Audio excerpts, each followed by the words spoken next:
Start. The Learned Counsel for the respondent has submitted that it was a registered marriage with 1 month prior notice given by the registrar of marriage. The appellant and respondent were in love with each other 4 to 5 years prior to their marriage. The learned counsel argued that it is a love marriage.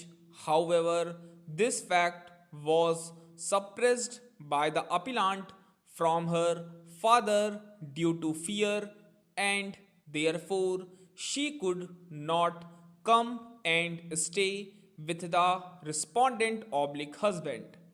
He further submitted that the petitioner is always ready and willing to go and cohabit with him, and therefore not only they had sexual relations but she remained pregnant from him.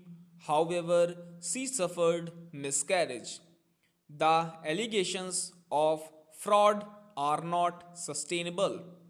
On the contrary, the appellant lied, therefore, no decree can be passed on the ground of fraud, misrepresentation, or undue influence, so also on the ground of non consummation of marriage.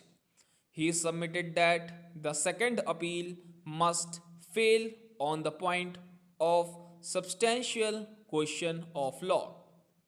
The court has come across the most ironical situation that both the parties, though unanimously, claim that they did not stay together even for a day, are fighting with each other for 9 years on the issue of their nuptial relationship. Thus, without leading a married life even for a day, the dispute of nullity is going on for 9 years. On the point of nullity, two substantial questions of law are raised in view of requirement of section 25 of Special Marriage Act.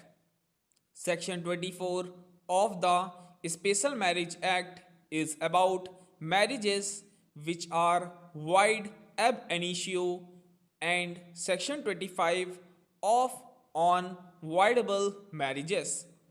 A marriage is voidable under the section if one of the spouses challenges the validity of either of the grounds mentioned in section 25 of the Special Marriage Act. The evidence and facts indicate that being a registered marriage, a notice was given in the month of May 2009 in the office of registrar, and signature was obtained, and thereafter again she went to the same place on 20th August 2009 and signed the papers. The appellant was adult and graduate at the time of giving notice, therefore, it cannot be believed that she was deceived by the respondent under the pretext of providing job.